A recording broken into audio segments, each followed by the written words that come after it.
Hey, what's up YouTube? This is Ruben GT303, and this is going to be a short sort of review on the Spyderco Tenacious. This is the semi-serrated model.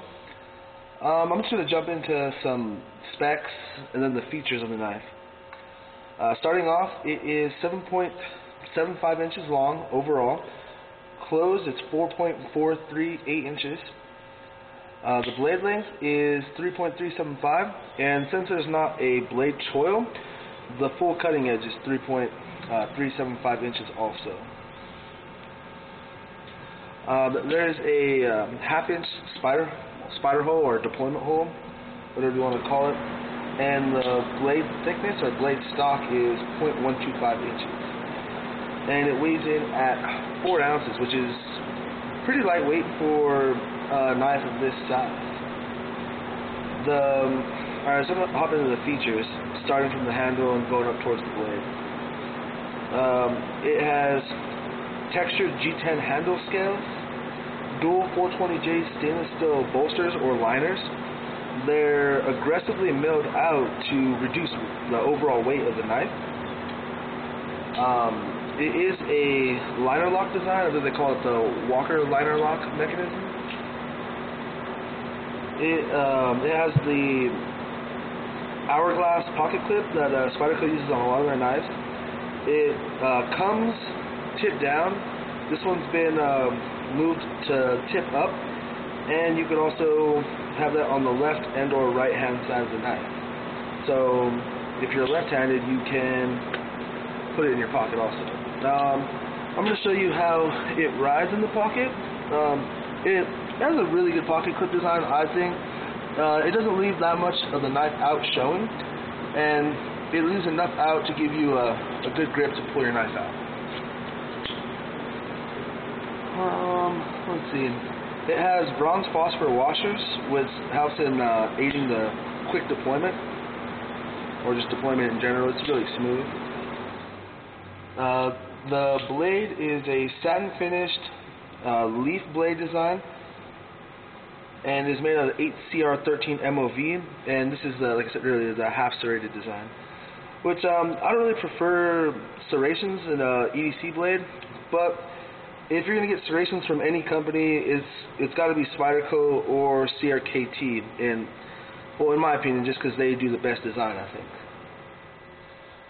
It is a full flat ground blade, so it should be good for, well, cutting, slicing, maybe even food prep or shit like that. And like I said earlier, it does have the deployment hole for easy opening. It has jimping on the thumb ramp, which is really nice. It's nice and aggressive, and it really digs into your thumb. There's also jimping on the liner, which helps with closing it. Let's see what else. Lockup is good. There's really no blade play up, down, or left and right, and the blade is just about perfectly centered, which you don't really find that on a lot of less expensive knives. It's usually favoring the side where the opposite side of the lock. This one, after being worn in, is now perfectly centered. All in all, for a knife that you get around 40-50 bucks, this is a really good value, because you're getting a decent still, the 8CR13 MOV, which is Chinese AUS 8 equivalent, and holds a decent edge and is relatively corrosion and stain resistant. Not completely, because it will rust. I've seen a lot of videos out there where people will show their 8CR13 MOV blades rusting. Where I live, that's really not much of an issue, and we have oiled this a couple times, so it'll stay looking good. So I'm going to do a cut test now, showing you sort of the factory edge. This is one of my coworkers' knives.